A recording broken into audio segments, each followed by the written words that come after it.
वर्णाम्बरधारिणीं वरसुधा धौतां त्रिनेत्रोज्ज्वलां वन्दे पुस्तकपाशमङ्कुशधरां स्रग्भूषितामुज्ज्वलां वन्दे सामां पातु सरस्वती भगवती निःशेषजाड्यापक। అమ్మల కన్న యమ్మ ముగ్గురమ్మల మూలపుటమ్మ చాలా పెద్దమ్మ. అంటే అమ్మలందరికీ కూడా అమ్మ, ఈ జగత్తునంతటికీ అమ్మ, అఖిలాండకోటి బ్రహ్మాండ నాయకి, ఆది మధ్యాంతరహిత ప్రకృతి స్వరూపిణి. ఆ అమ్మ యొక్క లీలా వైభవాలు ఎన్ని చెప్పుకున్నా కూడా తక్కువే అవుతాయి. ఎందుకంటే అమ్మ అంటే శక్తి స్వరూపిణి. మనము నడవాలన్నా, పరిగెత్తాలన్నా, మాట్లాడాలన్నా ప్రతిదానికి కావలసింది ఏమిటి? శక్తి. ఆ శక్తే అమ్మ.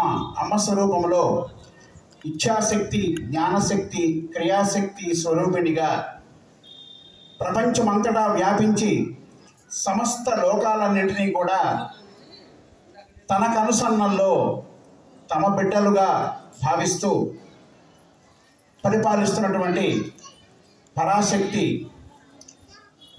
ఆ అమ్మ. ఆ అమ్మ అనే శబ్దంలోనే ఉంది ఒక కమ్మదనం. ఎందుకంటే మనం ఇంట్లో అమ్మ అని పిలుస్తాం ప్రేమగా. ఆ అమ్మలోనే ఉంది ఆ కమ్మదనం. అంతే ప్రేమగా అమ్మ కూడా ఏ నాయనా అంటూ మన దగ్గరికి వచ్చి ఏం కావాలి నాయనా అని ప్రేమగా లాలనగా మాట్లాడుతుంది. అంతటి అమ్మ ఈ అమ్మలందరికీ కూడా జగన్మాత అయినటువంటి ఆ పరాదేవత, అఖిలాండ కోటి బ్రహ్మాండాలను కూడా శాసించేటువంటి తన కనుసన్నల్లోనే నడిపేటువంటి ఆ జగన్మాత అణువణువు వ్యాపించి ప్రతి మనిషిలోనూ, జీవం ఉన్న మనుషుల్లో, జీవం లేని జంతువుల్లో కూడా, అంటే నదులు, సముద్రములు, సకల జీవజాతి అన్నిటిలో కూడా తన శక్తిని నింపి అందరినీ తమ బిడ్డలుగా భావించి ఆ అమ్మ ఈ ప్రపంచాన్ని అంతటినీ కూడా నడిపిస్తోందంటలో ఎటువంటి అతిశయోక్తి లేదు. సర్వవ్యాపకత్వాన్ని తానే ఏకత్వభావంతో త్రిమూర్తులను సృష్టించి, అంటే త్రిమూర్తుల కంటే కూడా అధికమైనటువంటి శక్తి కలిగినటువంటి ఆ అమ్మ త్రిమూర్తులను సృష్టించింది. ఆ త్రిమూర్తుల యొక్క భార్యలు అంటే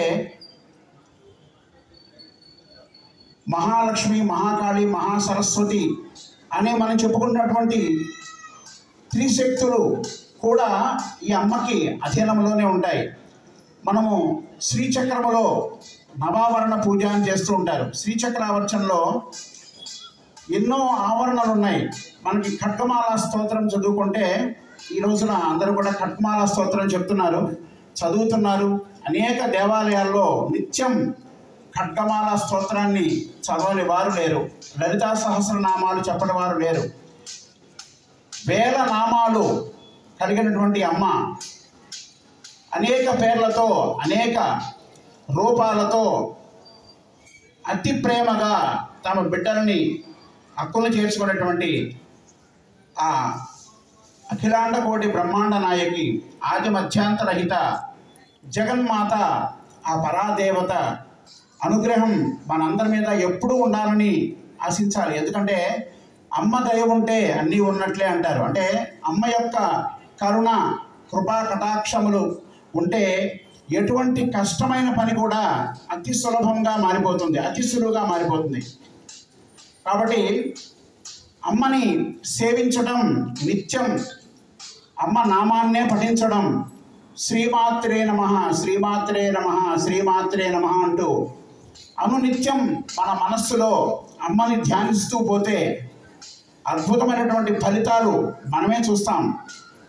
మన వెంటనే ఉండి ఎటువంటి కష్టాలు రానివ్వకుండా, ఏ ఆపదలు కలగనివ్వకుండా మన వెంట నుండి కాపాడేటువంటి ఆ తల్లి, ముత్యగాలు నేలేటువంటి ఆ జగన్మాత, ఆ భవాని ఎన్నో రకాల పేర్లతో మనం అనేక రకాల పేర్లతో పిలుచుకుంటూ ఉన్నాం. ఏ పేరుతో పిలిచినా కూడా పిలిచిన వెంటనే పలికే దేవతగా, అమ్మగా మనందరినీ లాలిస్తూ, పాలిస్తూ, పరిపాలిస్తూ ఈ భూగోళాన్ని ఒక బంతిలాగా ఆడుతూ, అంటే మనం ఇంట్లో చిన్నపిల్లలు ఆడుతూ ఉంటే అమ్మ ఆ పిల్లల్ని దగ్గర కూర్చోబెట్టుకుని ఆడిస్తూ, ఆటలు ఆడిస్తూ, బొమ్మలతో ఆడిస్తున్నట్టుగానే ఆ తల్లి కూడా ఈ అఖిలాండాలని ఆట బొమ్మలుగా చేసి పిల్లల్ని, సకల ప్రపంచంలో ఉన్నటువంటి భక్తులందరినీ కూడా తమ పిల్లలుగా భావిస్తూ పరిపాలిస్తూ తన కరుణా కటాక్ష వీక్షణాలని ప్రసరింపజేసినటువంటి ఆ తల్లి యొక్క నామాన్ని ప్రతినిత్యం అనుక్షణం మనస్సులో ధ్యానిస్తూ ఉంటే ఎటువంటి కష్టాలకు తావుండదు. ఇందుకు మనకి ఎన్నో ఉదాహరణలు ఉన్నాయి. ఎంతోమంది భక్తులు, పరమ భక్తులు ఆ అమ్మని సేవించి తరించినటువంటి పరమ భక్తులు ఎందరో ఉన్నారు. అటువంటి పుణ్యాత్ముల యొక్క చరిత్రలను మనం చదువుతూ ఉంటే వారి పంథాలోనే, వారి మార్గంలోనే మనము నడుస్తాం. మనం నడవాలనే కోరిక కలుగుతుంది మనకి. కాబట్టి అమ్మ యొక్క లీలా వైభవాలని అనునిత్యం స్మరించడం వల్ల ఎన్నో విశేషాలు, మరెన్నో లాభాలు మనం పొందుతాం. ఈ మానవ జన్మ అత్యంత, ఎప్పుడు ఏమో చదువుతుందో తెలియదు, తెల్లవారితే ఏమవుతుందో తెలియదు, పడుకున్నవాడు తెల్లవారు లేస్తారో లేదో తెలియదు, బయటికి వెళ్ళేవాడు ఇంటికి వస్తారో లేదో తెలియదు. ఇటువంటి క్షణభంగురమైనటువంటి ఈ చిన్న జీవితంలో, ఉరుకుల పరుగుల జీవితంతో అనునిత్యం కాలంతో పాటుగా పరిగెత్తుతూ ఉన్నాం మనమందరం. ఏదో తెలియని ఆశ, ఆ ఆశ మనిషిని పరిగెత్తిస్తూ ఉంది. దాని వెంట మనం పరిగెత్తుతున్నాం. కానీ మనం చేయాల్సిన పనిని మనం మర్చిపోతున్నాం. భగవంతుడి స్మరణ, భగవద్ ధ్యానం మరిచిపోయి ఏదో సంపాదన కోసమో లేకపోతే ఇంకేదో కోరికల కోసమో దూరపు కొండలు నునుపు అన్న విధంగా ఎక్కడికి పడితే అక్కడికి పరిగెత్తుతూ మన సమయాన్ని వృధా చేసుకుంటున్నాం. ఒక్క క్షణమైనా సరే కనీసం 10 నిమిషాలు భగవద్ ధ్యానంలో గడిపితే మనసు చాలా ప్రశాంతంగా ఉంటుంది. ఈ రోజుల్లో అందరికీ ఈ స్ట్రెస్ ప్రాబ్లమ్స్ అన్నీ కూడా చాలా సులభంగా పక్కకి తప్పుకుంటాయి. భగవంతుడి యొక్క నామస్మరణ చేయటం వల్ల అంతటి లాభం ఉన్నది. కాబట్టి మనం అనునిత్యం భగవంతుని యొక్క స్మరణ, అమ్మ యొక్క స్మరణ చేయటం వల్ల ఇహంలో సుఖము, పరంలో ముక్తి లభించడం తథ్యం. అందుకనే ఓంకార పంజరసుకి ఉపనిషత్ ధ్యాన కేడి కలకంఠీం ఆగమ విపిన మయూరీం ఆర్యాం అంతర్విభావయేత్ గౌరీం. ఈ ఓంకారము అనేటువంటి పంజరములో చిక్కబడినటువంటి, పంజరంలో చిక్కిన చిలుక ఏ విధంగా ఉంటుందో అలాగే ఓం అనే శబ్దములో అమ్మ యొక్క స్థానము, ఓంకారమే ఆవిడ యొక్క నివాస స్థానము. కాబట్టి ఓంకార పంజరసుకి ఉపనిషత్ ఉద్యాన కేడి కలకండి, ఉపనిషత్తులైనటువంటి ఉద్యానవనములో ఆడుకుంటున్నటువంటి ఆగమ విపిన మయూరీం, వేదములతోనే ఆడుకుంటూ, వేదముల వలె, వేదముల వెంటనే ఉంటూ ఆవిడ్ని స్మరిస్తూ, ఆర్యాం అంటే పురాణ పురుషులు, ఋషులు, యోగులు, అంతర్విభావయేత్ అనునిత్యం వారి మనస్సులో ధ్యానిస్తూ ఉండేటువంటి ఆ పరాదేవత, ఆ భగవాని జగన్మాత, త్రిజగన్మాత యొక్క నామస్మరణ అనునిత్యం మనతో ఉండాలి. ఉంటేనే మనకి సుఖము, సౌఖ్యము. కాబట్టి ప్రతి ఒక్కరు కూడా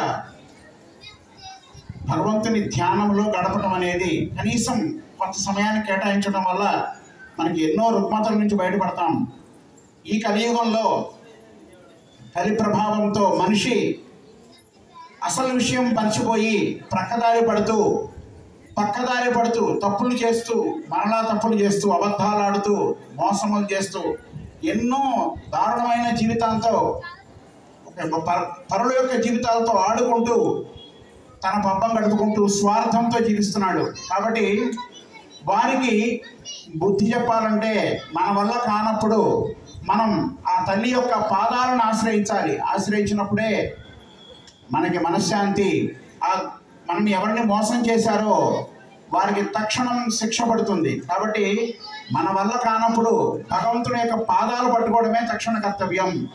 ఈ కలియుగంలో అనుక్షణం ప్రతి వారికి ఉండాల్సినటువంటి స్వార్థం, ఆ స్వార్థం పెరిగిపోయి పరులను ఏ విధంగా హింసించాలి, ఏ విధంగా అబద్ధాలు ఆడాలి, ఏ విధంగా సంపాదించాలనే ధ్యానంతో ఉన్నారు తప్ప వేరే మార్గం లేకుండా అదే ధ్యాసతో ఉన్నారు. కాబట్టి దీనికి ఒకటే ఒక మార్గం ఏమిటంటే ఆ పరాదేవత యొక్క పాదాలని పట్టుకోవడమే.